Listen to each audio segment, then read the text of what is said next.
Not all voices are heard in the light. Some wait in the corners where silence stretches too far, where shadows curl against the edges of your fear.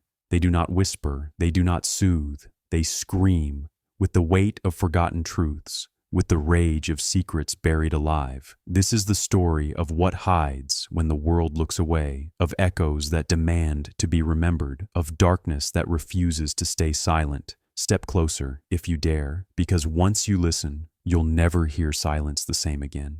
The night was not like any other. It carried a weight, a stillness so deep that even the air seemed reluctant to move. Above, the sky should have been alive with constellations, but the stars were gone, swallowed, as if some invisible hand had snuffed them out. The horizon glowed faintly, not with light, but with an eerie absence of it. The world seemed to be holding its breath, waiting for something it could not name. No wind stirred the trees, no crickets sang their midnight hymns. Even the river, once restless, now crawled in silence, its surface as smooth as black glass. The silence was unnatural, thick, pressing against the ears like a scream too vast to hear. Every heartbeat sounded louder, every breath heavier, as though the body itself was rebelling against the void. It wasn't peace, it was suffocation. In the village at the valley's edge, lanterns flickered nervously, their flames shrinking as though afraid of being seen. People whispered of omens, though their voices broke quickly into frightened hushes. Mothers clutched their children close, not to protect them from what they saw, but from what they couldn't. No one could explain why the heavens had gone dark, yet in their bones they knew. This silence was not the absence of sound, it was the presence of something else. The old bell tower loomed at the heart of the settlement, a relic of forgotten prayers and broken promises. Its bell, untouched for decades, remained eerily still despite the absence of wind. Children once dared each other to climb its crumbling steps, but that night none would go near. The villagers swore they could hear something humming beneath the silence, a vibration deep within the stones. But when they listened closer, there was nothing at all, only their fear reflecting back at them. Far beyond the fields, the forest stood as a wall of shadows, darker than the night itself. Legend said the forest was older than the stars, a place where light entered but never returned. That evening, its outline seemed sharper, more defined, as though it was leaning forward to watch. Branches didn't sway, yet their shapes twisted unnaturally, as if frozen in the act of reaching. It was there the silence felt strongest, as if the trees themselves had become witnesses to the vanishing sky. A lone traveler arrived at the village gates, cloaked in dust and shadow. He carried no torch, yet the darkness seemed to follow him, bending slightly where he walked. His eyes were sharp but not cruel, and when he looked upward, he did not flinch at the absence of stars. "It has begun," he murmured, though no one was near enough to hear. His steps were slow, deliberate, as though each footfall marked a rhythm against the silence, a rhythm that the world itself had forgotten.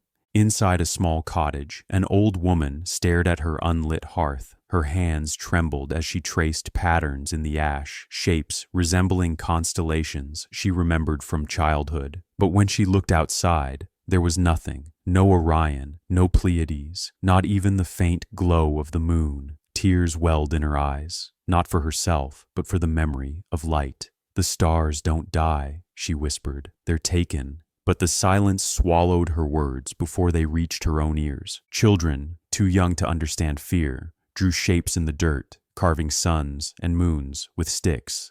But as they played, they began to notice something strange. Their shadows no longer behaved. Instead of stretching with their movements, the darkness beneath them seemed delayed, lagging behind, as if it needed time to catch up. One child screamed when her shadow blinked, something she had not done. Parents rushed to cover the drawings, dragging the little ones back inside before the silence taught them more. The village elder gathered the people in the square, his voice cracking against the still air. He tried to speak of faith, of endurance, but his words felt empty without the stars above to anchor them. He raised his arms as if to summon courage, yet his silhouette against the darkened sky looked more like a man begging for mercy. When the crowd dispersed, no one felt reassured. Hope, like the constellations, had slipped away into the unseen. And then, as if to remind them the silence was alive, a sound came, not a scream, not a whisper, but a hollow resonance that shook the ground beneath their feet. It wasn't thunder, for the sky was dry and still. It wasn't the bell, for it remained frozen in its tower. It was something deeper, something older, a voice without words. The villagers froze, their eyes wide with the terror of understanding. The stars had not simply died. They had been silenced, and the silence was far from finished. The silence had not loosened its grip on the village. If anything, it grew heavier with each passing hour, as though the very night had learned to breathe differently. The stars were still absent, their void pressing down like a second sky. Yet within that stillness, faint fractures began to form, subtle changes, distortions too delicate to ignore. It was not sound as people knew it, but a pressure that pulsed against the bones, a vibration crawling through the marrow of the dark. A child was the first to notice it. Sitting by her window, she pressed her ear against the glass and frowned. The silence had been whole before, suffocating, but now it came in uneven waves, as though it were breaking apart. Her father dismissed it as fear, but when he stood beside her, he too felt the tremor. It was as if the night itself was cracking, splintering under an unseen weight. He pulled her away quickly, but his hands shook as he latched the shutters. In the square, the old bell tower groaned. The bell did not swing, but the iron frame shivered as if caught in a storm. The villagers gathered nervously, staring at it with wide eyes. Some swore they could hear voices beneath the vibrations, muffled cries that rose and fell with each invisible crack. Others claimed it was only their imagination, shaped by fear, but all agreed on one thing. The silence was no longer whole. It was unraveling. Deep in the forest, the trees seemed to listen. Their branches, stiff and still, now quivered with faint pulses, like veins carrying blood no one could see.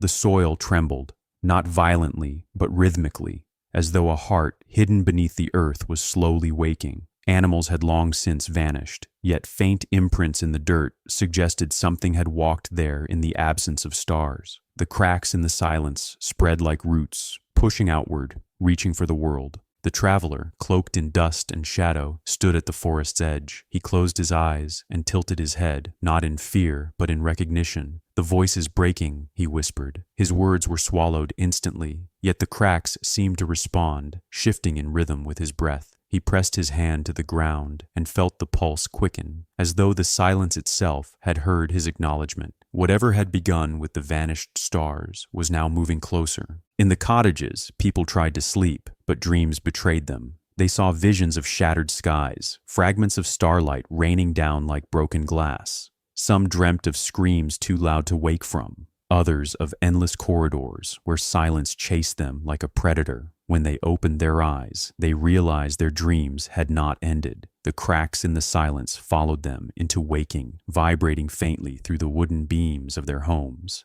The elder returned to the square at dawn, though no dawn came. He lifted his staff and struck the stone ground as though demanding the silence answer him. For a moment, there was nothing. Then a fissure appeared at his feet, thin, jagged, glowing faintly with a light that did not belong to the earth. Gasps spread through the crowd. It was not fire nor lightning, but something deeper, a light that carried voices within it. The elder staggered back, realizing he had awoken something he could not name. The children, who had once drawn suns in the dirt, now traced the cracks with their eyes. One boy leaned too close, and his breath fogged above the glowing fissure. He swore he heard whispers rising from it, not human, not animal, but echoes, fragments of words that twisted into screams before fading. His mother dragged him away, but the boy continued to stare as though the voices had marked him. The crack closed faintly, only to split again elsewhere. By nightfall, the silence had become uneven, riddled with fractures.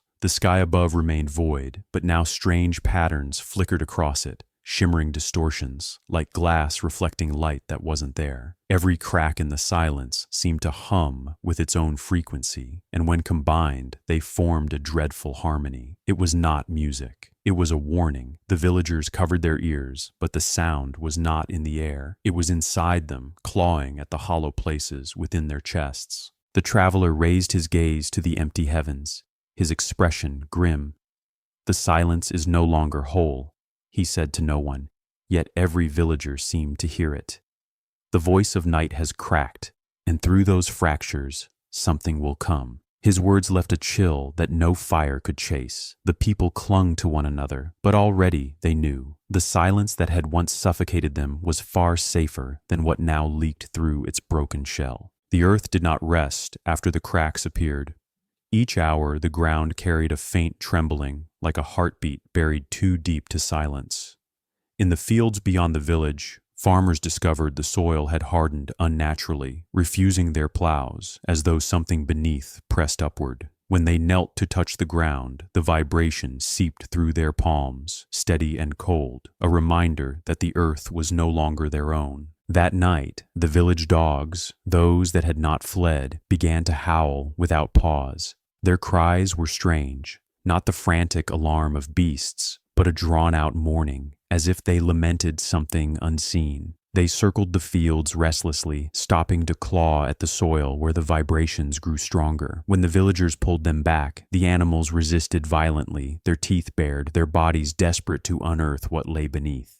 The elder called the people together once more, his eyes hollow with sleeplessness. He told them of an ancient tale, that the stars were guardians, their light binding what should never rise. "If their voices have been silenced," he warned, "then the dead will stir." His words chilled the crowd, though none dared to mock him. The villagers had already seen too much, the cracks, the voices, the flickering sky. They believed him now, though belief brought no comfort. In the silence, the dead began to speak, not with words, but with presence.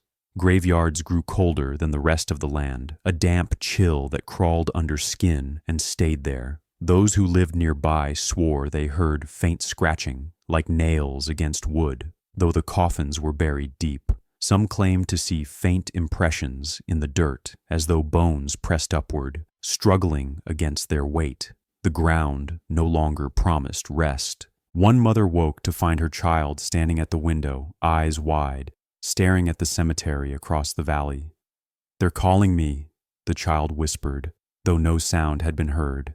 Her mother pulled her away in terror, covering her ears, but the girl continued to murmur of voices that pressed into her mind. She did not sleep again that night, and in the morning, the cracks in the silence stretched closer to her home. The traveler did not sleep either. Instead, he wandered to the burial grounds alone, lantern unlit. He walked among the crooked stones and unmarked mounds, his steps slow, deliberate. When he reached the oldest grave, he pressed his hand against the soil and whispered something no one else could hear. The trembling quickened beneath him, and for a moment the earth seemed to breathe. He did not flinch. He had come here expecting this. Meanwhile, in their homes, the villagers clung to fragments of normalcy, bread baked, candles lit, prayers whispered. But each act felt brittle against the weight of the silence. Shadows stretched unnaturally long in candlelight, bending as though reaching for the cracks. Even sleep betrayed them, for dreams of bones breaking through the soil tormented their rest. By morning, they awoke not refreshed, but burdened, their bodies carrying the heaviness of the dead. As the forest loomed ever darker, strange shapes appeared between the trees. At first, the villagers thought them tricks of the eye, but soon they noticed the shapes did not vanish when stared at. They seemed to stand, silent and patient, waiting among the branches. Some said they looked like men, others like beasts. But when lightning flared briefly across the horizon, the truth was worse. They looked like skeletons, standing upright, unmoving, their hollow eyes fixed on the village. The elder begged the people to abandon their homes, to flee before the cracks widened further, but fear rooted them where they stood. Where would they go if the stars themselves had died? The world beyond the village might already be consumed, and so they remained, trapped between fear of leaving and dread of staying, while beneath their feet the bones stirred louder. The silence grew heavy, pressing downward, as though the weight of the dead was rising to crush the living. Then came the first breaking. In the middle of the square, a fissure split open with a soundless violence. Soil crumbled away to reveal not fire nor light, but pale fingers clawing through the dirt. The villagers screamed, yet the silence devoured their voices, swallowing them whole. One by one, the hands reached upward, skeletal and relentless. The silence did not hide them now. It carried them. And in that moment, the people understood. The dead had found their voice again, and it was not one that could be silenced. The first scream came not from a mouth, but from the earth itself. It tore upward through the cracks, a vibration that bent the air and rattled bone. No ears could truly hear it, yet every soul felt it in the hollow of their chest. Children clutched at their throats, gasping for air, while elders dropped to their knees, eyes wide with terror. The silence that had suffocated them was no more. It had shattered into something far worse. The bell tower, which had resisted storms and centuries of neglect, shuddered under the force of the unseen cry. Dust rained from its beams, and the bell let out a groan that sounded less like metal and more like pain. Villagers shielded their faces, certain the tower would collapse, but it stood, trembling violently as though trying to hold back a scream of its own. Its silence was cracking too.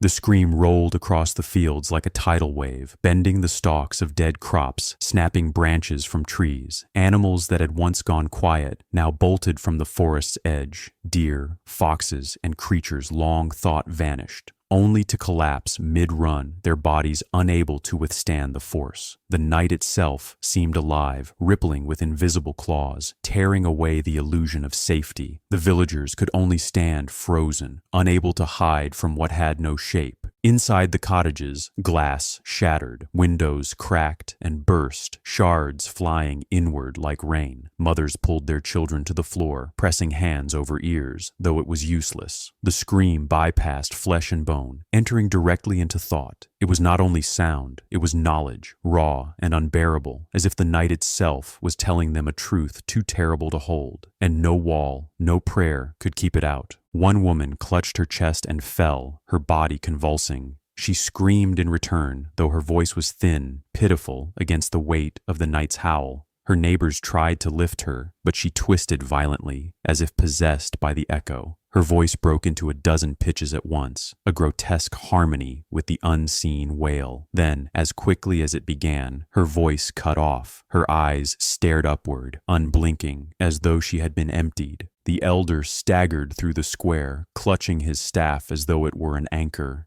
"Do not listen," he cried, though even he knew his words were meaningless. The scream lived inside them, tearing apart their thoughts, unthreading their memories. People fell to their knees, some clawing at their own heads, in a desperate attempt to silence what could not be silenced. The elder looked to the sky, to the void where the stars should have been, and whispered a single word: "Why?" The traveler alone stood unmoved. His cloak flared in the unseen winds, his face set in grim determination.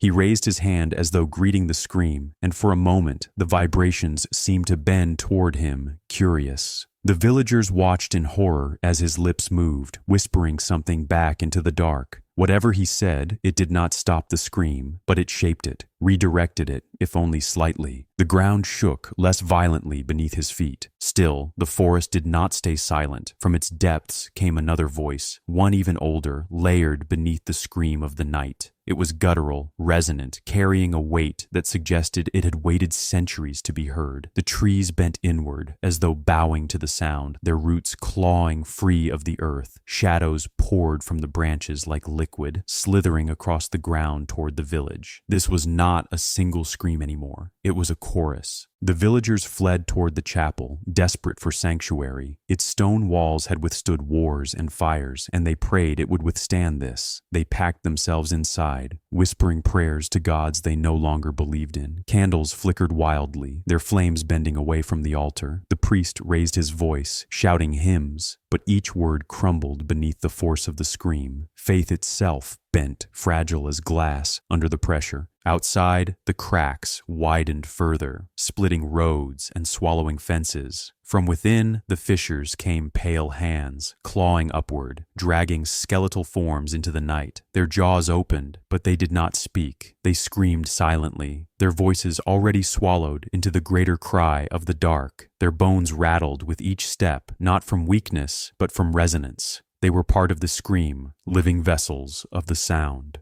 The elder pounded his staff against the chapel floor, demanding courage. "Walls will not save us," he shouted. "We must face what has risen." But fear rooted the villagers where they sat, their bodies trembling, their eyes wild. The thought of stepping into the open, into the heart of the scream, was unbearable. Better to die behind stone than to face the night. Yet already the walls cracked faintly, mortar loosening, as though the building itself was groaning. A child's voice rose above the chaos. She was small, barely 7, yet her cry was clear, piercing, cutting through the layers of terror. She stood near the altar, staring at the door with wide eyes. "It wants to be heard," she said, her tone flat, unnatural. "If we don't listen, it will break everything." Her mother tried to pull her close, but the girl resisted, her gaze fixed on the cracks glowing faintly beneath the chapel floor. The traveler entered the chapel then, his face grave but calm. He looked at the girl, then at the trembling villagers. "She is right," he said. "The scream cannot be shut out. It must be answered." His voice carried a weight that steadied those who heard it. The priest bristled, insisting the chapel was holy ground, but the traveler shook his head. "No wall is strong enough. If we do not face it, it will take the sky, the earth, and us with it." The villagers hesitated, torn between fear and the faint hope that someone understood this madness. The elder studied the traveler, eyes narrowing. "And if we answer?" he asked. "What then?" The traveler's gaze shifted upward to the void above.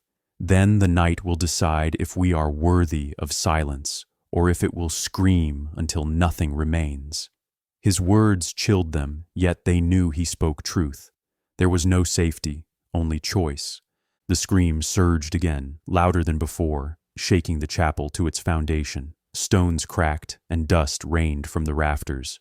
The candles extinguished in unison, plunging the people into thick darkness. Their breaths came fast, ragged as the sound pressed deeper into their chests, squeezing until their lungs burned. Some fainted where they sat, collapsing like broken dolls. Others wept openly, their tears swallowed before they fell. The scream allowed no release. The girl stepped forward, her bare feet padding across the stone floor. Her mother cried out, but the traveler held her back. "Let her go," he said softly. The child knelt beside the crack, glowing beneath the altar, her small hands pressing flat against the trembling stone. The scream shifted immediately, its pitch warping, bending to her touch. The villagers gasped, clutching one another, as the sound began to change. It was still terrible, but it no longer crushed them. The traveler knelt beside her, placing his palm against the crack. Together, their voices rose, not in song, but in resonance. He whispered words in a tongue no one understood, and the girl repeated them perfectly, as though the scream itself taught her. The chapel vibrated violently, but this time it was not breaking apart. It was holding, as if fortified by the strange exchange. The scream was being met, answered, shaped.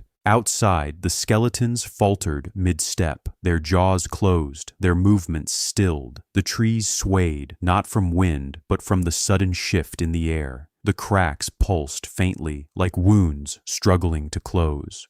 For the first time since the stars vanished, the villagers felt something like relief. The scream had not ended, but it was no longer endless. It had found opposition, not through strength, but through acknowledgement. Yet the reprieve was short.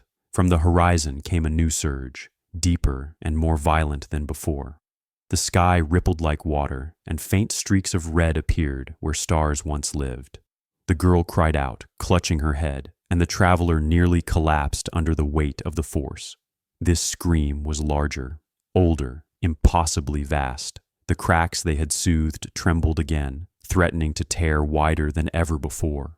The elder raised his voice above the chaos. "This is no spirit of the dead," he cried. "This is the night itself, broken and furious."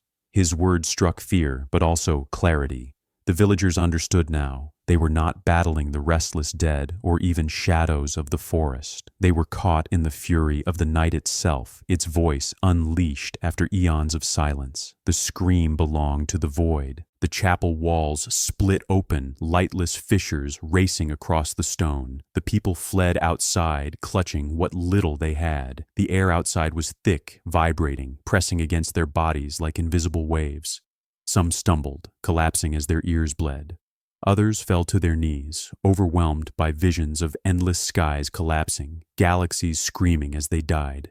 No mind was strong enough to hold what the night poured into them. The traveler staggered out with the girl in his arms, her body limp but breathing. He looked to the elder, who stood barely upright, his staff shaking in his grasp. "We cannot resist forever," the traveler said, "but perhaps we can endure long enough to learn." The elder nodded grimly, his eyes filled with sorrow. "And if we cannot?" he asked. The traveler's gaze lifted once more to the screaming heavens. "Then silence will never return." The forest erupted as if in answer. Entire trees cracked at their roots, toppling like matchsticks. Shadows poured out like rivers, forming shapes too fluid to be flesh, too solid to be mist. They moved toward the village in unison, drawn to the resonance between the child and the scream. The villagers scattered, their cries meaningless against the night.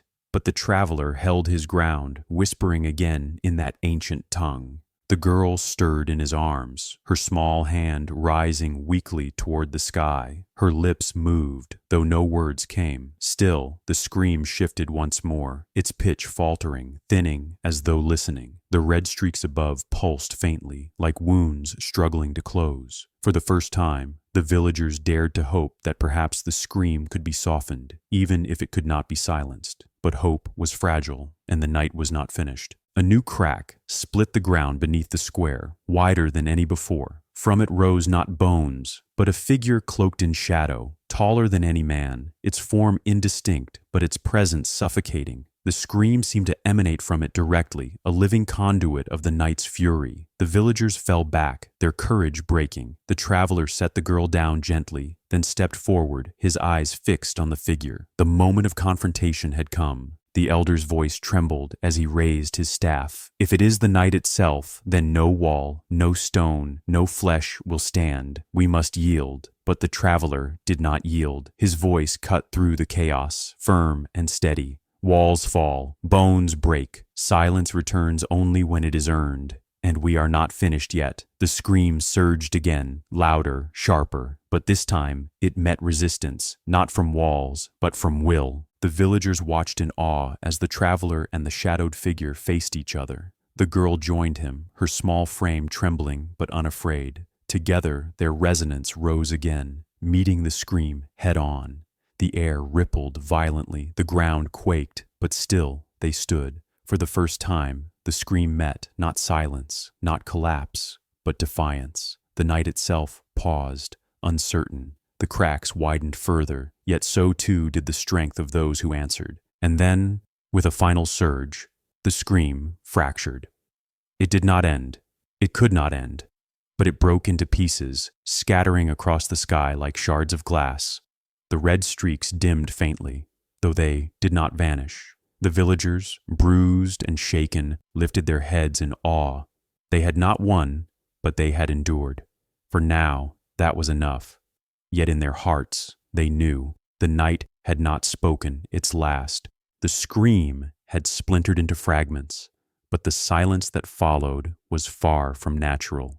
It was ragged, uneven, as though the night itself gasped for breath after its fury. The villagers huddled in broken streets, their faces pale, their ears still ringing with phantom echoes. No one dared speak above a whisper, for they feared even their voices might summon the scream again. The air itself felt fragile, as though one wrong sound could shatter it. The traveler stood at the center of the square, his cloak torn, his body trembling. The girl beside him clung to his sleeve, her small chest rising and falling in uneven rhythms. Her breaths were shallow, but not from fear, from burden. The scream had touched her more deeply than anyone else, filling her lungs with something that was not air. She looked up at the sky, eyes hollow, and whispered, "It's still alive." Above them, the void did not relent. Though fragments of red light still pulsed faintly across its surface, the stars did not return. Instead, faint waves rippled through the emptiness, like inhalations drawn by something too vast to see. The night was breathing, slow and heavy, each exhale carrying a chill that bit into bone. The villagers shivered, wrapping themselves in cloaks, but no cloth could shield them from a sky that breathed down their necks. The elder lifted his staff and tried to rally the people, but his voice cracked, breaking mid-sentence. He coughed violently, doubling over as if the air itself rejected his lungs. When he finally looked up, his eyes were bloodshot, his lips blue. "It does not want us here," he rasped. His words were met with silence, for none could deny what they felt. The night was no longer empty, it was aware. In the distance, the forest moved, not with wind, for none stirred, but with rhythm, expanding and contracting as though the trees themselves inhaled. Leaves rustled without breeze, branches swayed without cause. The sound was not the hush of foliage, but the sigh of lungs too massive to imagine. Animals did not return, their absence was final. The forest had become a living organ, exhaling shadows into the fields. Children began to mimic the sound without meaning to. Their small chests rose in time with the unseen rhythm, their mouths parting slightly as if obeying a command. Parents tried to hush them, to break the pattern, but the children resisted, coughing violently when pulled away. It was as if the dark had chosen them as its vessels, filling them with borrowed breath. Fear spread quickly among the families, for no child should breathe in unison with the night. The traveler knelt beside the girl and pressed his hand against her back.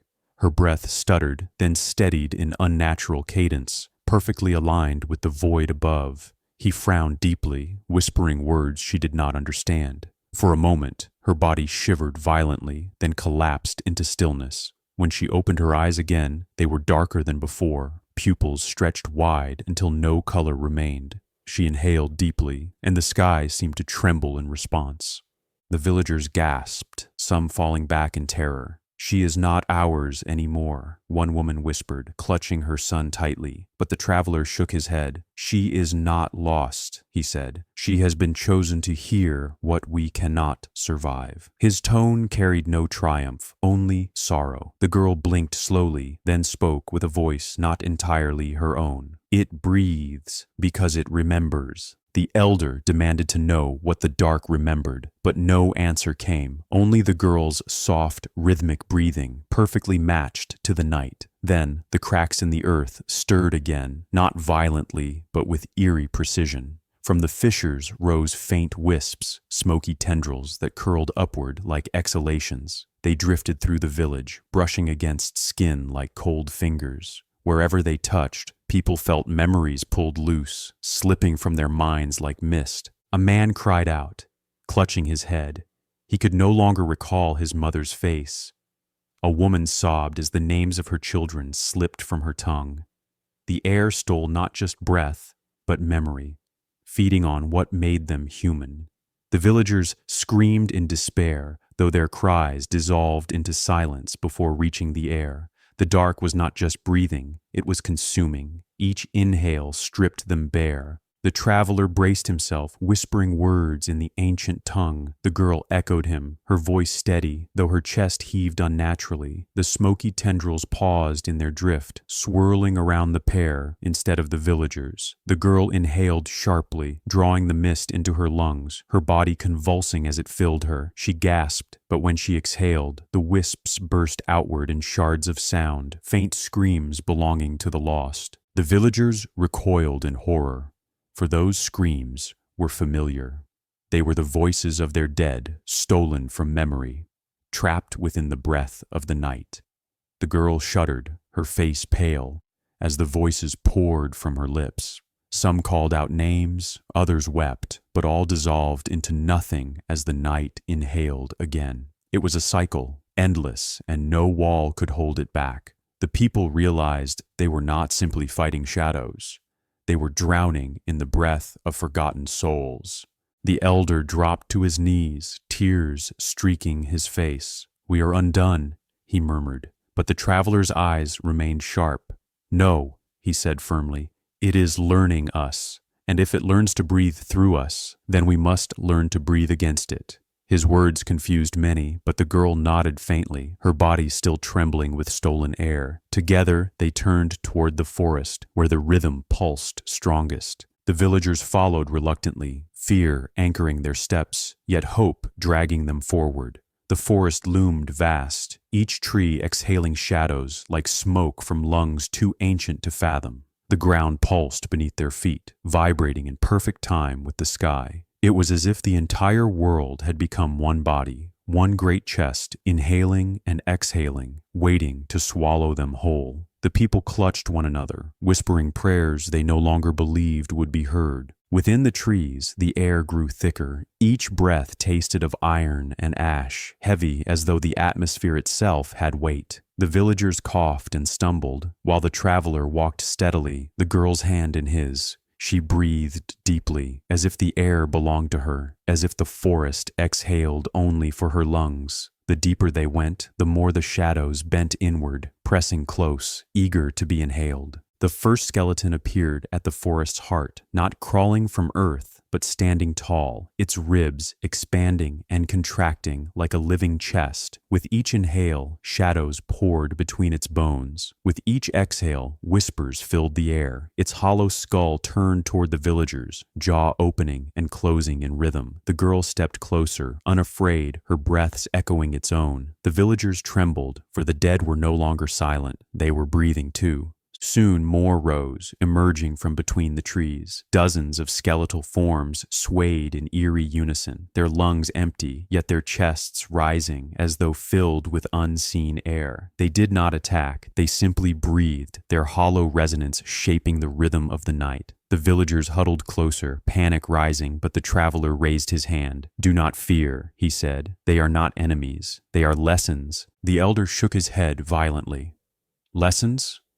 They are abominations." But the traveler's voice was steady. "They are what happens when the dark learns to breathe through what it has silenced. If we do not understand them, we will become them." His words silenced the villagers, though fear still gnawed at their bones.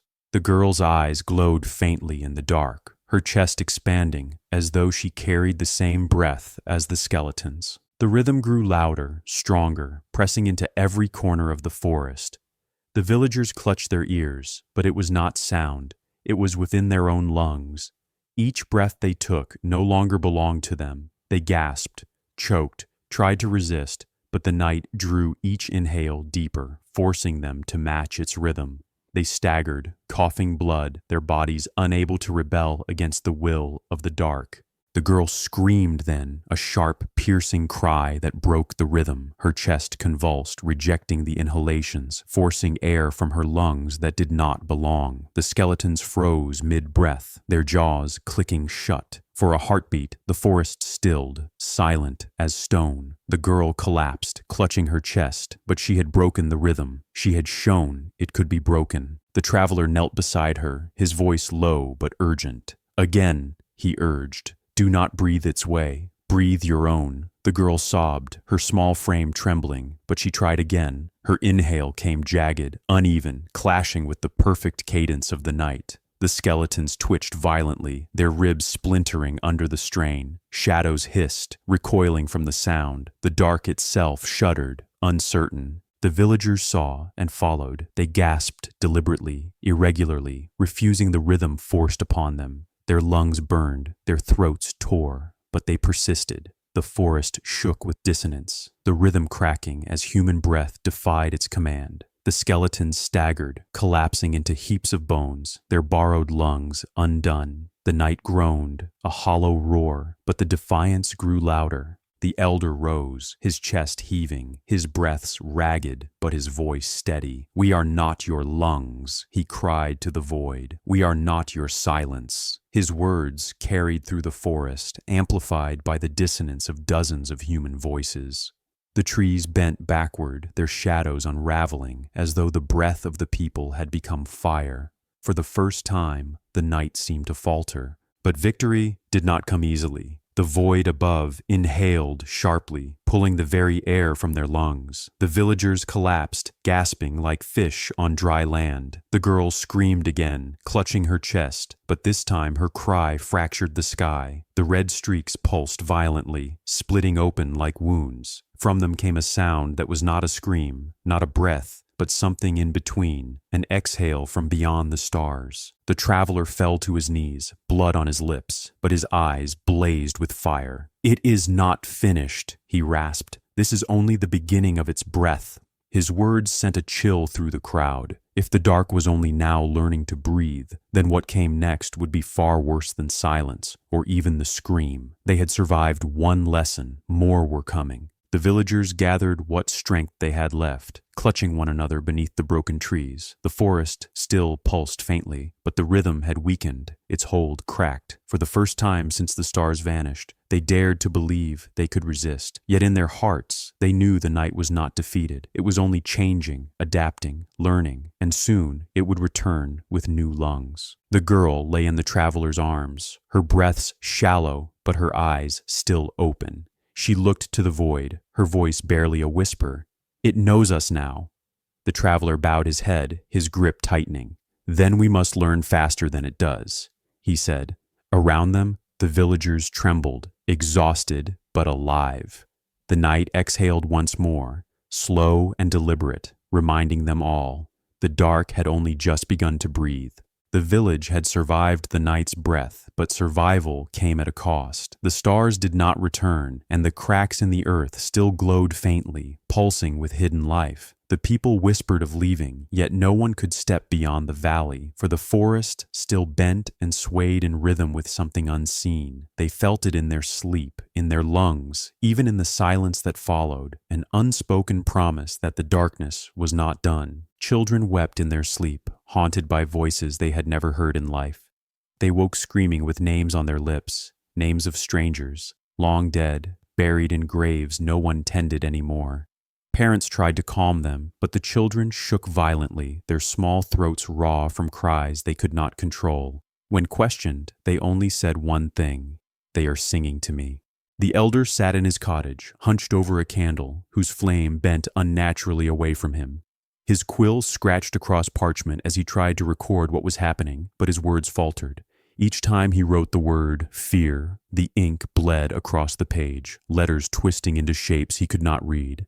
He cursed and struck the paper, but the stains spread, humming faintly.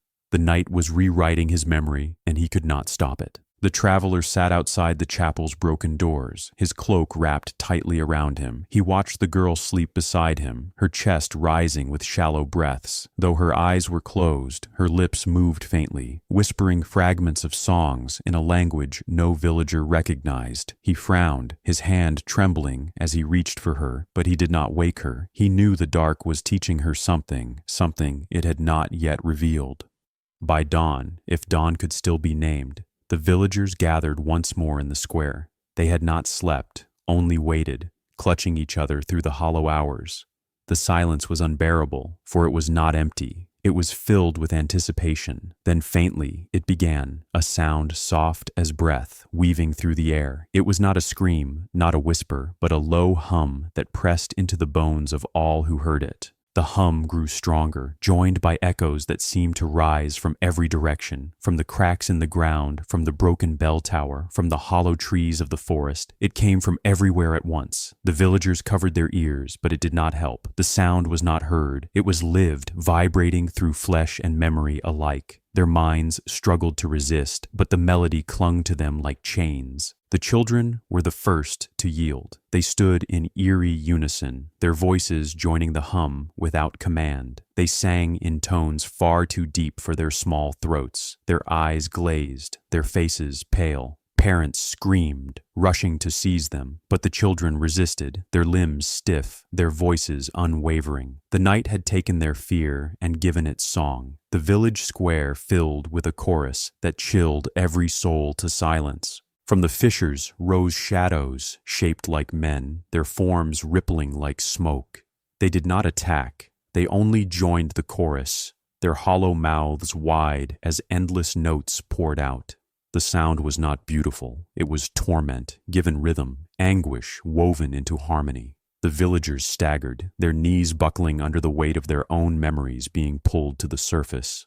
Every sorrow, every failure, every secret shame found voice in the choir. A farmer collapsed, clutching his chest. He heard the cries of his wife, long dead, accusing him of letting her go. A mother screamed as her stillborn child's voice filled her ears, reminding her of grief she had buried. The villagers wept openly, for the choir was not singing to them. It was singing as them, forcing every hidden fear and sorrow into the open. The night had stolen their silence and turned it into music. The elder raised his staff, trembling. "It feeds on our guilt," he cried. His voice cracked as the sound swelled around him, nearly drowning him out. He fell to his knees, his staff clattering to the ground. Tears streamed down his face, not from the music itself, but from the memories it had dragged out of hiding. He clutched his chest and whispered, "It knows me too well." The traveler stood tall, though his jaw was clenched in pain.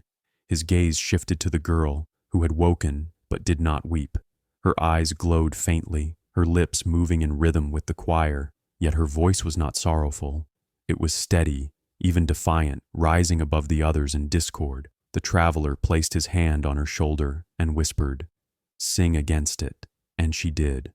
Her song was jagged, broken, clashing with the smooth harmony of the choir. Her voice cracked, faltered, but it carried something the dark could not mimic: hope. Each note she sang tore through the melody, scattering shadows into ash. The children faltered, their voices stuttering as though shaken awake. Parents rushed to grab them, pulling them close, shielding their ears from the remaining echoes. The night did not relent. The choir swelled louder, pulling more voices into its fold. Shadows spread across the square, climbing walls, crawling into windows, filling every corner with their hollow hymn. The villagers cried out as their houses trembled, beams rattling under the weight of the resonance. The bell tower shook violently, its bell finally swinging for the first time in decades. It struck once, a deafening toll, before splitting in two and crashing to the ground. The sound of the bell broke the choir for a heartbeat. The villagers gasped, clutching their ears, their lungs burning as if they had held their breath too long. The traveler seized the moment. "Do not sing their song," he shouted. "Make your own." But few could muster the strength. They were drowning in a sea of their own fears, their voices stolen before they could be born. The girl's voice did not stop. She sang louder now, her small body trembling with the force of it. Her song was not perfect. It was cracked, uneven, desperate, but it was real. Slowly, a few villagers joined her. Their voices wavered at first, clashing painfully with the choir, but soon their defiance grew stronger. A different harmony began to rise, fragile but fierce. The shadows writhed, their forms unraveling as the new voices spread. Their mouths gaped wider, their song growing more desperate, trying to drown out the resistance. But the villagers continued, singing not of sorrow, but of survival. Their notes were rough, imperfect, yet they carried weight, the weight of people who refused to be silenced. For the first time, the night faltered. The elder, weak and trembling, rose once more. He lifted his broken staff and added his voice, cracked though it was. He sang of battles fought and lost, of endurance through hunger and fire. His voice broke often, but it carried strength, and others followed. The square filled with clashing sounds, fear against hope, anguish against defiance. The air itself shook with the force of the struggle. The girl's voice rose higher, piercing through the chaos like a blade of light. The choir screamed in return, twisting its song into something sharp and violent. Windows shattered, walls cracked, and the ground split wider. Yet, the villagers did not stop. Their songs grew louder, merging into a defiant roar. They had no rhythm, no beauty, but they had will, and the night recoiled. From the forest came new shapes, skeletons, twisted trees, figures cloaked in shadow. They joined the choir, their voices layered with fresh horrors. The villagers staggered under the weight of it, some collapsing, their throats raw, but still they sang. The girl's voice guided them, pulling them forward, weaving a counterpoint that kept them alive. Each note felt like war, but it was war they could fight. The traveler watched, his eyes fierce. He whispered the ancient tongue beneath his breath, not joining the song, but shaping its edges, bending the resonance. The girl glanced at him, her voice shifting, aligning with his hidden words. Together, they carved a path through the choir, scattering shadows like leaves in wind. The air vibrated violently, each note tearing holes in the dark. The cracks glowed brighter now, spilling pale light that pulsed with the rhythm of the clashing songs. The ground heaved, trembling as if the world itself could not withstand the battle. The villagers stumbled, clutching one another, but they did not stop. Their song had become a storm, chaotic yet unyielding. The night shrieked, its harmony breaking apart. Suddenly, silence, not peace, but absence. The choir cut off as though strangled, leaving only ragged breathing in its wake. The villagers froze, terrified of what would come next. The cracks still glowed, the shadows still lingered, but the sound had died. The girl collapsed, her voice gone, her chest heaving violently. The traveler caught her, his face grim. "It is listening," he whispered. The elder stepped forward cautiously, his staff shaking. "Listening to what?" he asked, his voice trembling. The traveler looked to the sky, where the void rippled faintly like a vast lung. "To us," he said, "it has heard our fears. Now it waits for what we will sing next." His words left the villagers pale, for they understood their silence would no longer protect them. Only their voices could decide what the night became. The villagers sat in uneasy quiet, clutching one another beneath the broken sky. Their bodies ached, their throats raw, but their hearts still beat. They had faced the choir and survived, though not unscarred. The girl stirred faintly in the traveler's arms, her lips forming silent words, her breath shallow. Though no sound emerged, the people felt her message clear as air. The night will sing again. The forest loomed, the cracks glowed, and the void above rippled in steady cadence. The choir had ended, but its echo lingered in every chest, every memory, every shadow. Fear had not left them. It had only taken new form. They knew the night was far from finished. It had heard them, and it would answer. When it did, they would have to decide, drown in the song of their fears, or rise louder than ever before. The night grew heavier after the choir ended. Though the villagers had survived its song, the air still pulsed with an unfinished rhythm, a reminder that the darkness was not gone. Their voices were hoarse, their throats raw, yet silence pressed down on them like stone. It was not relief nor calm. It was the waiting hush before something larger arrived. The people felt it in their chests, an ache that refused to fade. The traveler sat apart, his cloak drawn tight, his eyes fixed on the forest. He knew the silence was not empty, but shaped, deliberate, like jaws closing around them. The girl lay at his side, half conscious, her breaths shallow but steady. She stirred occasionally, whispering broken fragments, words not meant for mortal tongues. He brushed her hair from her face, his own features grim. "It is not finished," he murmured. The elder tried to rally the people once more, though his staff was cracked and his body frail. He told them to stay together, to build fires, to pray. Yet as his words left his mouth, they seemed to dissolve, absorbed by the silence before reaching any ears. Frustration bent his back further, and he realized speech itself was being swallowed. The silence was not just absence, it was a mouth that consumed. In the graveyard, the soil shifted. Graves sank as though pulled downward, their markers toppling one by one. Families rushed to the edges, screaming the names of their dead, but their cries were devoured before they could echo. The ground yawned open into hollow fissures, gaping wider until they resembled mouths. No sound escaped them, only darkness that pulsed in time with the night. The children were the first to sense it. They pointed to the cracks, eyes wide, and whispered, "It's hungry." Their parents silenced them quickly, but the words were true. The ground itself seemed to devour noise. Footsteps dulled, weeping muffled, even the crackling of fires stilled as though smothered. Fear spread faster than flames ever could, for they realized nothing was safe from being consumed. The traveler rose, his expression taut with recognition. He walked into the square, his boots striking stone without echo. He stamped once, twice, then shook his head. "It is not silence we are in," he said, his voice low but certain. "It is inside something, and it is listening." His words left the villagers pale, their hands trembling as they clutched one another. None dared to ask what it was listening for. The girl awoke with a shudder, her eyes glazed and black.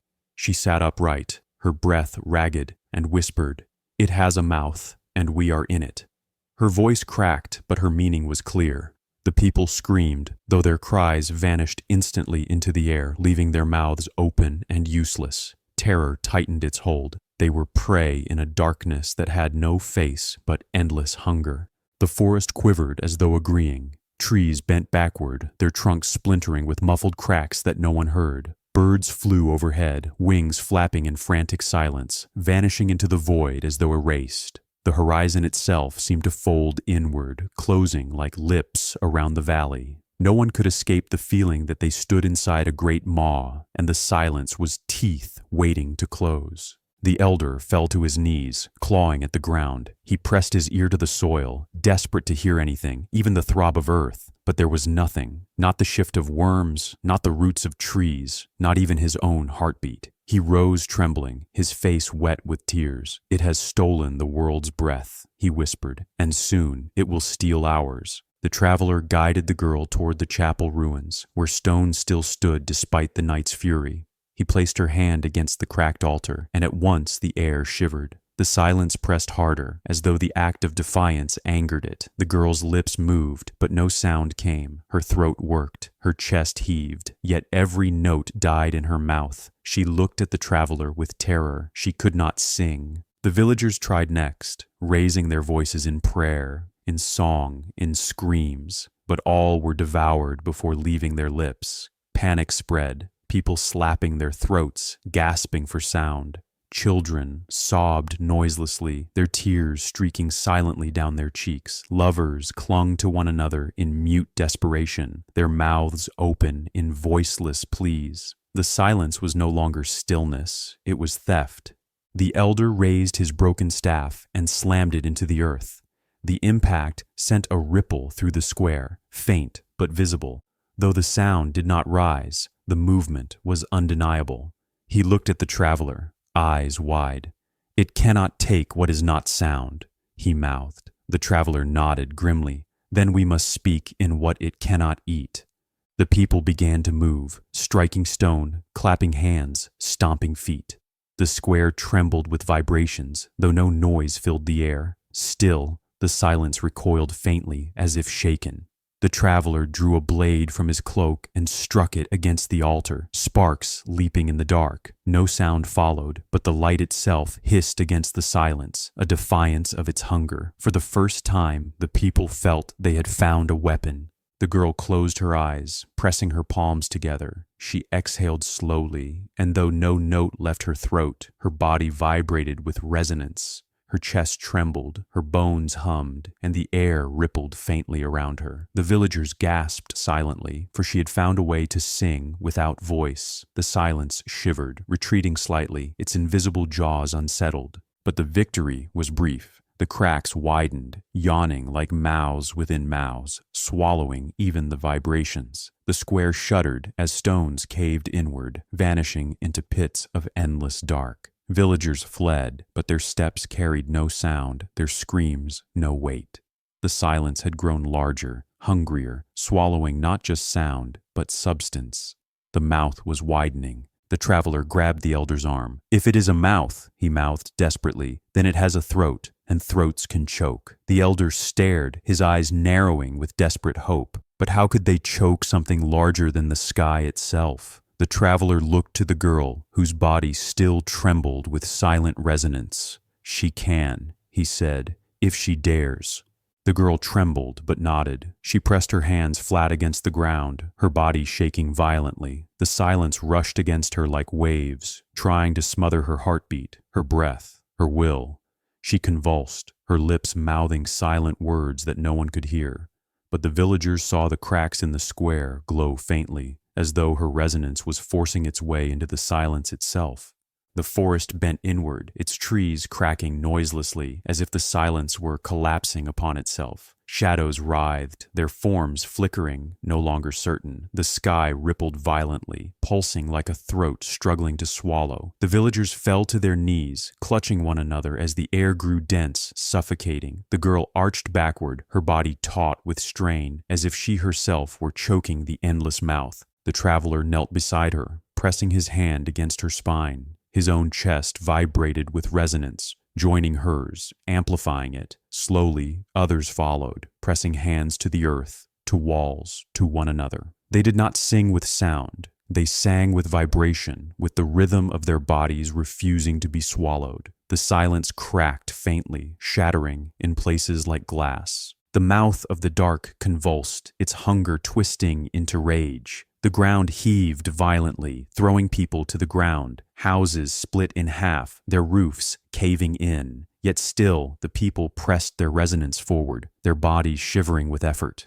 Their voices had been stolen, but their will had not. The silence tried to close, but they pried it open wider, forcing their defiance into its endless maw. The cracks pulsed brighter, spilling pale light into the square. The air shimmered as though something inside the silence strained to emerge. The girl screamed silently, her face contorted in agony, and though no one heard her, the light responded. It flared upward, piercing the void, cutting across the sky like a blade. The silence recoiled, retreating for the first time. But the retreat was not victory. The sky quivered, the horizon folding inward. The villagers felt their ears pop painfully, as though the air itself was being pulled away. They clutched their throats, gasping, unable to breathe. The silence was closing again, not as a mouth, but as a prison. The traveler's eyes widened. "It will not let us go," he mouthed. "It will swallow until nothing is left." The elder fell beside the girl, his hands trembling. He pressed his palm to hers, his body joining the resonance. His frail frame shivered violently, but his eyes burned with fire. Others followed, one by one, until the square thrummed with a collective hum. Together, they shook the silence, their bodies vibrating as one. For a moment, it felt as though the mouth itself might shatter. The ground split violently, swallowing entire homes. The chapel collapsed in on itself, stone devoured by the void. Shadows screamed noiselessly, their forms unraveling into smoke. The villagers wailed, their mouths wide, though no sound came. The girl convulsed, her eyes rolling back, as if she were being dragged into the silence itself. The traveler gripped her hand tightly, refusing to let go. Then, as if struck by some unseen force, the silence fractured. The cracks in the earth erupted with light, spilling upward in radiant beams. The villagers shielded their eyes, their bodies vibrating violently as the air shattered around them. The mouth of the dark screamed, not with sound, but with absence, a hollow cry that bent the sky. For a moment, they thought they had broken it. But when the light dimmed, the stars did not return. The void above gaped wider, darker than ever, its folds quivering as though preparing to inhale again. The girl collapsed unconscious in the traveler's arms, her lips pale, her body limp. The elder dropped beside them, his staff splintered, his chest still thrumming with resonance. The silence hung heavy once more, endless, waiting. The traveler looked up at the void, his jaw tight. He knew this was only the beginning. They had fought the mouth of the silence and survived, but survival was not victory. The night had learned their strength, and it would learn to consume it. Around him, the villagers trembled, their eyes hollow but alive. They had not been devoured yet, but the silence was still hungry. The silence did not retreat after its mouth closed. It lingered like a wound, raw and unhealed. The villagers moved through their shattered streets in a haze, their bodies trembling, their hearts still thudding with stolen rhythm. They thought perhaps the worst had passed, but the ground beneath them told another story. The cracks pulsed, not with light now, but with something thicker, darker, as if veins had opened beneath the world. One morning, a farmer bent to touch the soil and drew his hand back in horror. His palm dripped with liquid not his own, red and warm, seeping from the earth itself. He staggered away, calling to the others, but his voice broke before it could rise. They rushed to the fields, and what they saw froze their blood, the ground bleeding through its fissures, lines of crimson spreading like ink. The blood did not pool aimlessly. It carved deliberate patterns, curling into spirals and jagged marks across the earth. Villagers whispered of runes, though none could read them. The shapes glistened, shifting faintly as though alive, rearranging themselves when no one watched. The elder leaned heavily on his staff, his eyes wide. "It writes," he mouthed. His words struck terror, for they all knew shadows did not bleed, and yet these did. The traveler crouched by one of the markings, his gloved hand hovering just above it. The heat radiating from the blood was unnatural, burning without flame. He dared not touch it, but he felt its pulse, steady as a heartbeat. "This is no message," he murmured. "It is a covenant." The villagers shuddered, though none knew what bargain was being written, or with whom. The children began to follow the markings instinctively, tracing the shapes in the dirt with their fingers. Parents pulled them back in panic, but the little ones wailed when separated, as though torn from a lullaby only they could hear. Their nails scratched at the earth until they bled, their own crimson mixing with that of the cracks. The patterns grew brighter, their lines expanding outward, feeding on the children's offerings. By night, the marks glowed faintly, crimson threads weaving across the village. They crawled up walls, spiraled around doors, even etched themselves into flesh. Villagers woke screaming to find symbols carved across their arms and legs, raised like scars, though no blade had touched them. They scrubbed until their skin bled, but the marks remained, pulsing faintly with each heartbeat. It was as if the shadows were writing their names. The elder collapsed in his cottage, his chest heaving as new lines carved themselves across his back. He tore off his robe, revealing a lattice of bleeding runes that writhed as though alive. He sobbed soundlessly, his staff slipping from his grasp. "It is binding us," he mouthed, but no one knew what the contract was, nor what price it demanded. They only knew it was written in their blood. The traveler carried the unconscious girl to the center of the square. Her body was pale, her lips cracked, yet her chest still rose with faint breath. He placed her on the stones, and the markings beneath her shifted instantly, spiraling into new patterns. They gathered around her like petals around a bloom, pulsing in rhythm with her breath. The villagers stared, terrified. The darkness was writing through her. The girl stirred, her eyes opening, black as void. She whispered a single phrase, "It remembers what we've forgotten." Then her gaze rolled back, and blood seeped from her nose, dripping into the runes below. The patterns flared brightly, rising into the air like smoke, forming words no one could read. The people screamed, clutching their heads, for though the script was silent, it carved itself into their minds. Visions overtook them, visions of ancient battles fought under vanished stars, of screams woven into sky, of shadows that consumed entire worlds. They saw their ancestors kneeling before the dark, offering silence as tribute. They saw the covenant sealed not with ink, but with blood poured willingly into cracks. And now the contract was awake again, demanding payment, long overdue. The villagers staggered back, weeping. Some clawed at their arms, desperate to erase the runes etched into their skin. Others collapsed, their eyes rolling back as if the visions had claimed them fully. The elder clutched the traveler's arm, his face pale. "We are not the first," he mouthed. The traveler nodded grimly. "No," he whispered, "but we may be the last." The forest bled too. Trees split open, sap running red as though veins had burst within their trunks. Animals returned briefly, only to collapse lifeless at the forest edge, their bodies inscribed with spiraling patterns. Ravens circled above, their wings dripping crimson, their calls silent as their feathers fell in streaks of blood. The entire valley had become parchment, and the shadows were still writing. In the square, the blood congealed into thicker lines, forming shapes that resembled mouths. They opened and closed soundlessly, their lips wet and glistening. Some villagers swore they heard faint whispers inside their heads, promises of safety if they obeyed. Others heard only screams, demanding surrender. The marks did not agree. They contradicted one another, pulling minds in different directions until madness gnawed at the edges. The girl sat up suddenly, her body rigid, her eyes burning. She raised her arms, and the runes shifted again, twisting violently into jagged spirals. Blood spurted from the cracks as though the ground itself were in agony. She screamed silently, her mouth wide, and the marks flared into light so bright it seared the villagers' eyes. When it faded, the words had changed, but still none could read them. The traveler gripped her shoulders, shaking her gently. "What is it writing?" he mouthed desperately. The girl blinked slowly, her lips trembling. "Our ending," she whispered. Her voice was faint but real, cutting through the silence like a blade. The villagers froze, horror washing over them. The shadows were not writing prophecy, they were writing their doom. The elder rose, his staff broken, but his resolve trembling through him.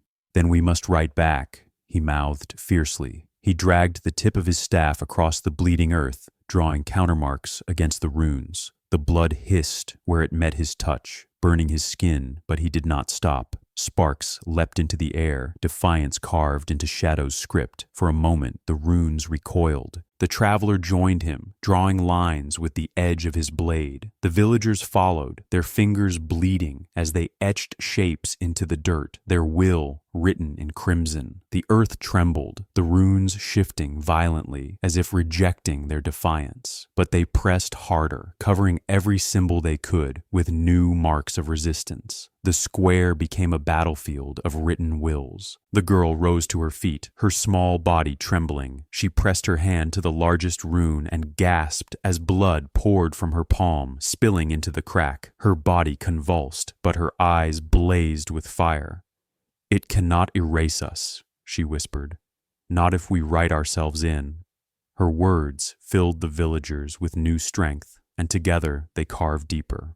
The shadows screamed without sound, their forms unraveling at the edges. The runes flickered violently, splintering like glass, reforming only to be broken again. The ground shook, blood spraying upward in violent bursts, coating the walls of shattered houses. The villagers pressed on, their arms trembling, their skin carved with fresh scars. They were bleeding themselves into the story, refusing to vanish. But the silence pushed back. Entire sections of the square collapsed into black pits, swallowing the marks whole. Villagers fell screaming, their mouths wide, though no sound emerged as the dark devoured them. The traveler grabbed the girl, pulling her back from the edge. "Not enough," he rasped. "It will always take more." His eyes burned with grim certainty. "It wants all of us written out."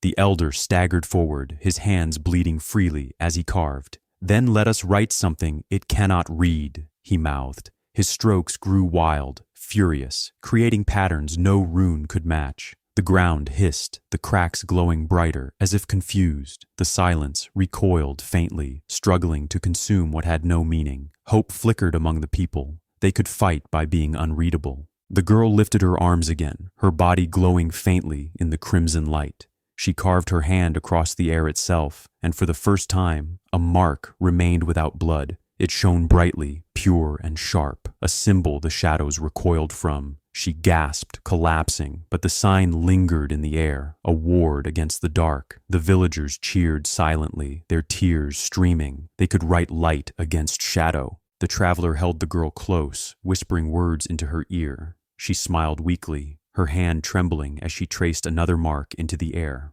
More symbols flared, hanging like stars above the square. The villagers raised their hands too, carving the air with desperate motions. Slowly, their signs multiplied, forming constellations of defiance. The night above rippled, uncertain, as though facing something new. Blood still poured from the cracks, soaking the earth, but it no longer shaped runes alone. It dripped upward now, spiraling into the glowing signs. The silence quivered, its hunger struggling against the shifting tide.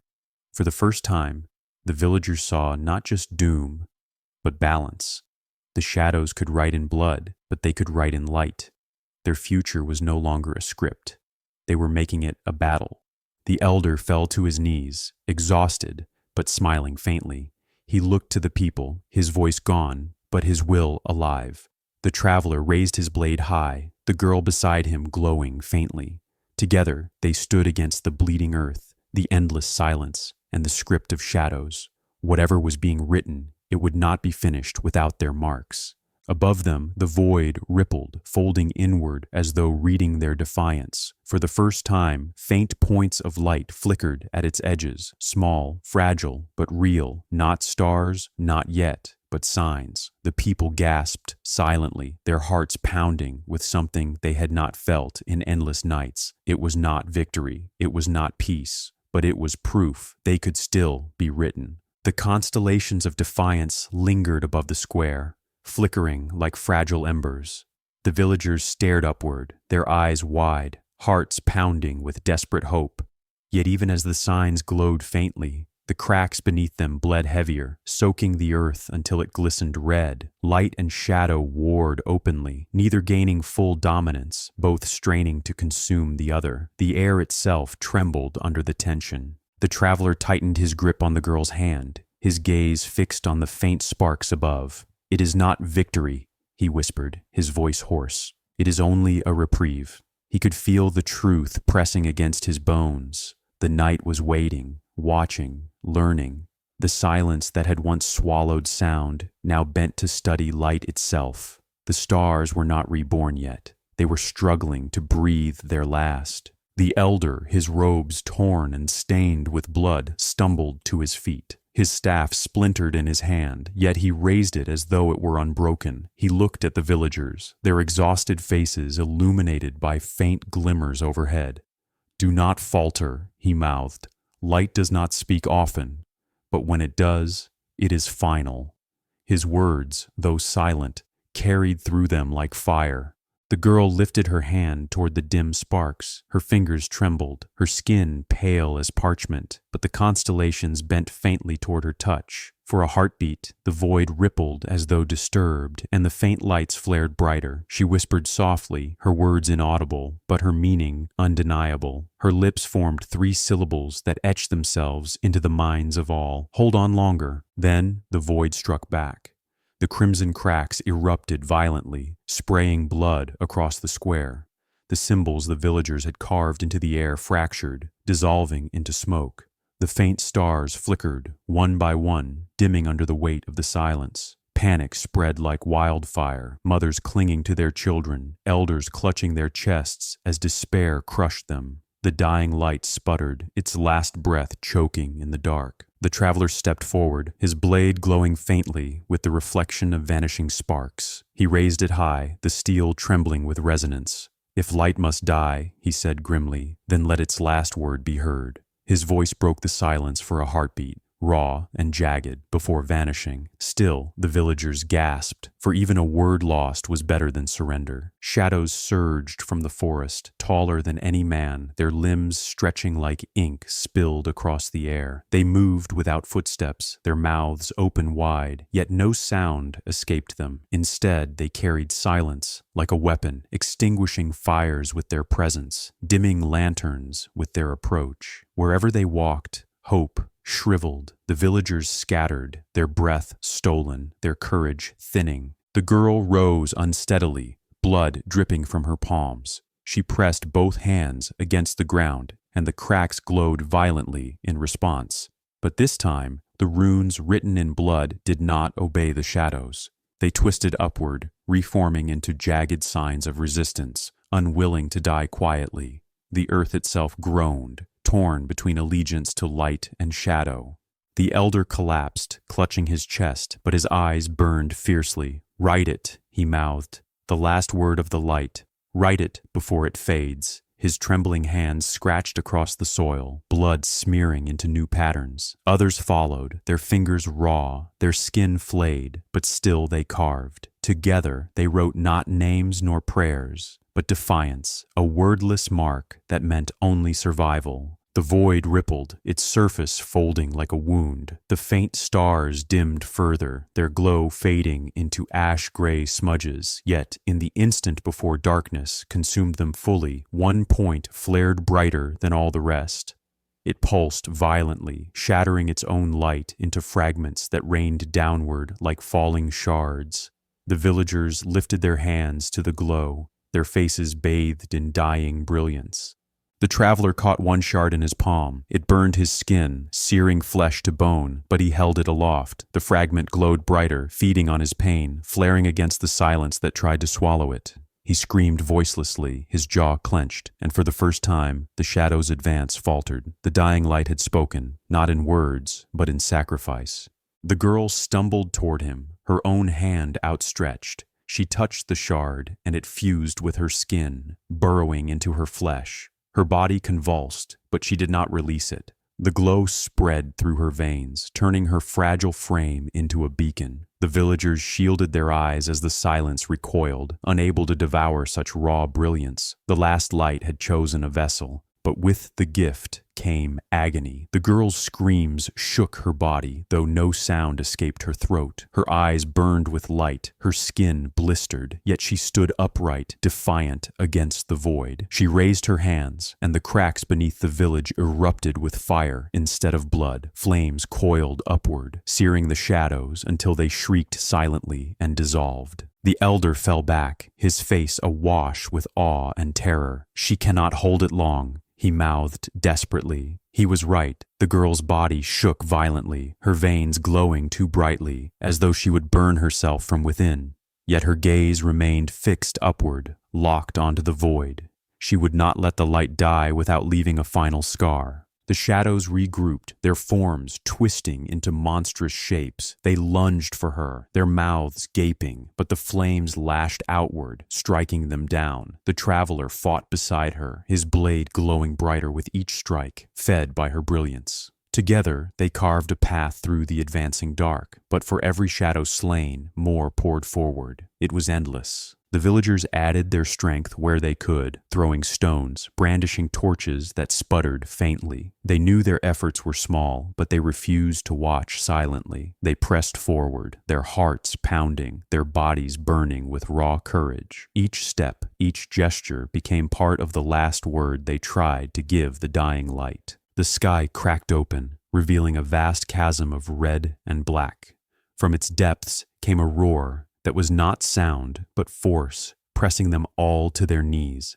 The girl staggered, her body nearly buckling under the weight of it. Yet she forced herself upright, the shard's glow blazing brighter. The roar collided with her flame, and the world itself shook. The elder's staff finally splintered to dust, leaving him weaponless, but he spread his arms wide. His mouth formed words no one could hear, yet the meaning was clear. He offered himself. He stepped forward into the cracks, his blood spilling freely, his body consumed by flame. The light flared brighter, bursting upward, searing the void itself. His life had become fuel for the last word. The traveler shouted silently, his face twisted in grief, but he did not falter. He raised his blade higher, striking shadow after shadow, his movements desperate yet unyielding. The girl's light wavered, then surged again, fed by the elder's sacrifice. Together, they pressed forward, forcing the night back step by step. The silence howled, its hunger thwarted, its dominance shaken. The ground heaved violently, homes collapsing, walls crumbling into dust. Villagers clung to one another, shielding their children, their eyes locked on the blazing girl. She was their last hope, their final defiance. Her skin blistered, her body weakening, but her spirit did not break.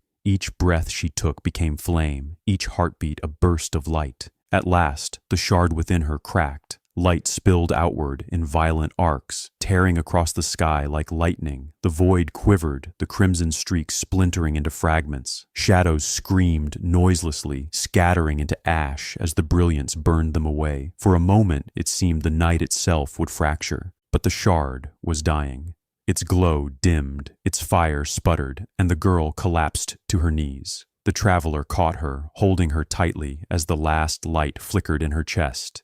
Tears streaked his face, though no sound escaped his lips. Around them, the villagers knelt in silence, their hearts breaking as the glow faded. The void rippled once more, vast and endless, swallowing the sky. The faint sparks that had lingered were gone now, extinguished fully. Only the girl's dim heartbeat remained, flickering weakly in her chest. The traveler pressed his forehead to hers, whispering words she could not hear. She opened her eyes briefly, her lips forming a final phrase. "It is not over." The last shard of light burst in her chest, exploding outward in one final blaze. It tore through the square, searing cracks closed, scattering shadows to dust.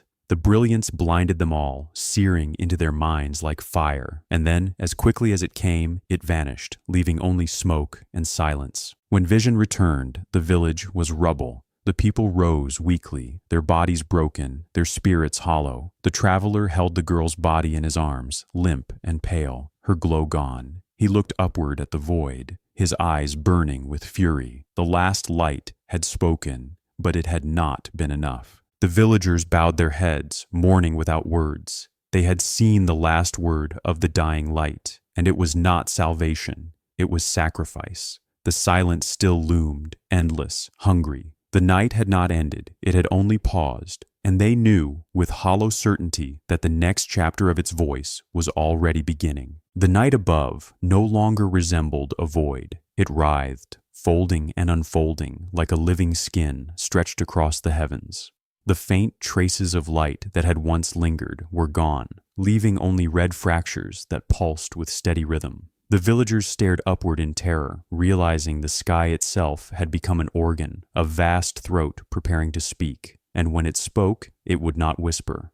The girl lay motionless in the traveler's arms, her body pale and cold, yet her chest still rose faintly, as if something within her refused to release its final breath. The traveler clutched her tightly, his jaw clenched, his blade buried in the rubble at his side.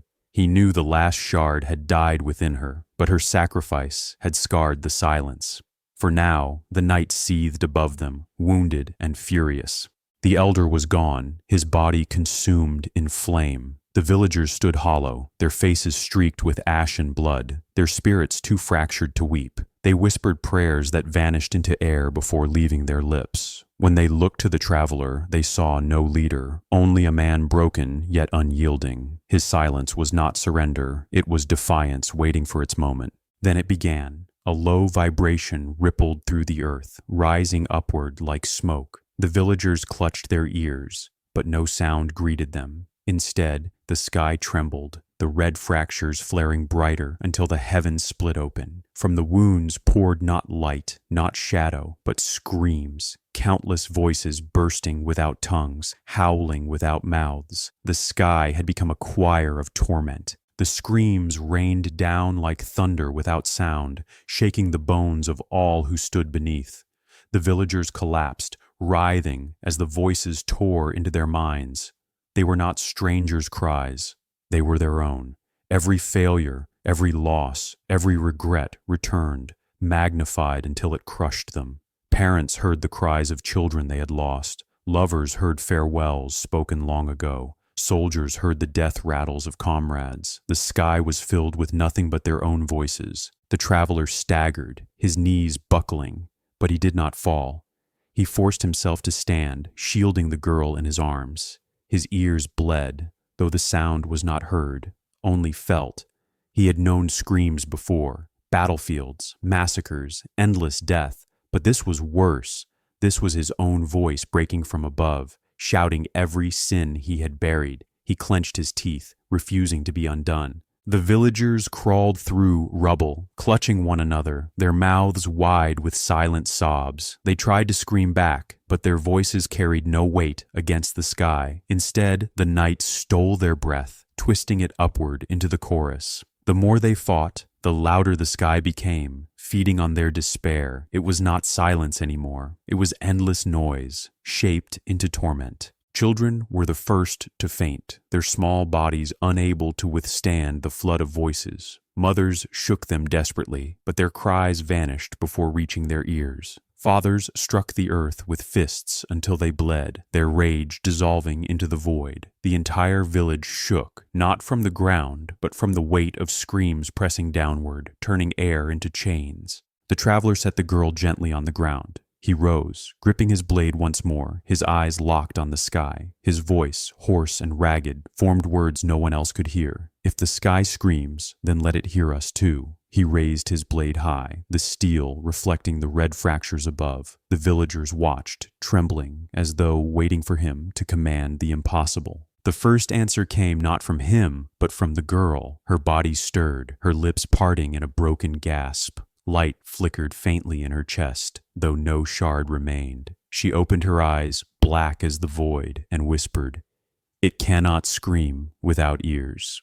Her words were faint, but real, cutting through the storm. The traveler's eyes widened, understanding dawning. He struck his blade against the stones, sparks flaring upward. They carried no sound, yet the air rippled violently. The screams faltered for a heartbeat, bending toward the sparks like moths to flame. He struck again, harder, until the steel shattered in his grip. Fragments flew upward, glowing faintly, as though devoured by the sky itself. The traveler fell to his knees, but the girl's hand touched his arm. "Louder," she whispered. The villagers rose shakily, their bodies battered but not broken. They began to strike stones against one another, smashing rubble into sparks. The air shimmered, each flash of light warping the fabric of the screams. Though no noise followed, the rhythm itself bent the sky. They carved resistance not with voices, but with motion, with fire born of friction, and the heavens quivered, uncertain. The sky answered violently. Screams doubled, tripled, multiplying until the air itself cracked. Roofs split apart, windows imploded, trees bent backward under invisible pressure. The villagers fell again, their sparks extinguished. Blood dripped from their ears and eyes, staining the ground. For a moment, despair swallowed them whole. The night would not allow resistance. It would only scream until nothing remained. The traveler dragged himself upward, his hands raw and bleeding. He pressed his palms to the earth, his body vibrating violently as he forced resonance through the soil. The cracks glowed faintly, pulsing with fire instead of blood. He screamed voicelessly, his body convulsing with the effort. The sky bent faintly, its screams faltering as though confused by the absence of sound. The girl joined him, her small frame trembling, her hands glowing faintly. She pressed them flat against his, their bodies shaking in unison. Light spread outward from their touch, threading through the cracks, rising upward in jagged streams. The villagers staggered closer, adding their strength, their bodies thrumming with vibration. Together, they sent resonance into the sky, carving silence into the storm of screams. The heavens buckled, their fractures twisting violently. The voices faltered, merging into a single hollow roar. It was not victory, but it was focus. No longer countless cries, but one voice, immense and furious. The villagers trembled, clutching one another as the void itself leaned downward. It had taken their screams and made them its own. Now it spoke through the sky itself. The roar pressed into their bones, shattering walls, splintering wood, crushing stone into dust. The ground heaved, splitting open in vast chasms. The people fell screaming voicelessly into the cracks, their bodies devoured by shadow. The traveler pulled the girl back, holding her tightly as rubble collapsed around them. He would not let her fall, not while she still carried even a fragment of light. The elder's sacrifice lingered in the air, faint sparks still clinging to the void's edges. The girl reached toward them desperately, her hand glowing faintly. The sparks bent, quivering as though resisting. She gasped, her voice raw. "It remembers him." The traveler nodded, his eyes burning with determination. "Then let it remember us all." The villagers rose again, their bodies trembling, but their wills unbroken. They struck stone against stone, carved marks into rubble, pressed their palms against the earth. Sparks rose, signs glowed, vibrations shook the soil. Each act was small, fragile, but together they grew. The sky screamed louder, but the people refused to kneel. Their defiance became rhythm, jagged and imperfect, but real. The girl collapsed briefly, her strength spent, but the traveler lifted her once more. He pressed her hand against his chest, her glow flaring faintly through his ribs. His body shook violently, his veins burning, but he stood. He raised his broken blade high, jagged edge catching sparks.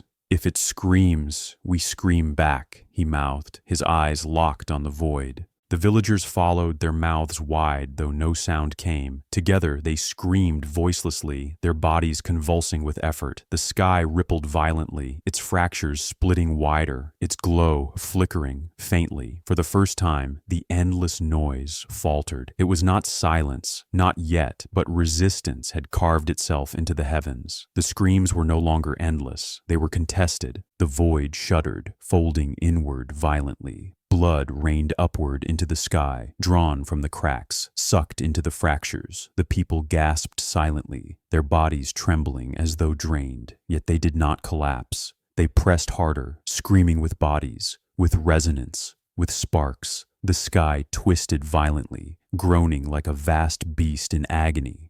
The girl's eyes blazed, her body glowing with faint embers. She raised her hands once more, her lips forming words that no one heard, but everyone felt. The sky bent downward, its screams contorting into jagged howls. And then, for a heartbeat, silence fell, not absence, but pause.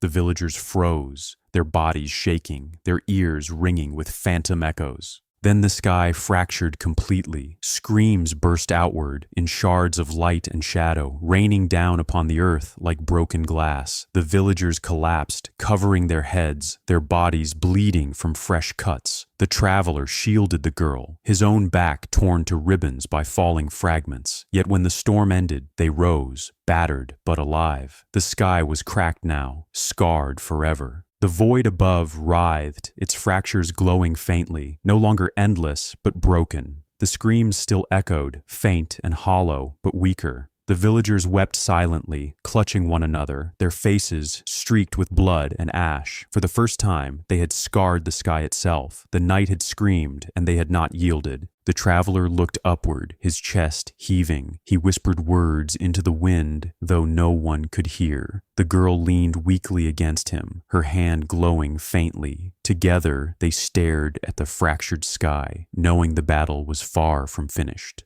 The silence would return, the shadows would rise again, but for now, the screams were not endless. They had made the sky bleed. The echoes have spoken, the silence has been broken, and the shadows have finally revealed what they've always carried. Remember this: darkness is never empty. Every silence has a voice, every shadow holds a truth, and every truth demands to be heard. As the final scream fades into the distance, you're left with one question: will you ever trust the silence again? Thank you for walking through the shadows. Until the next story calls your name.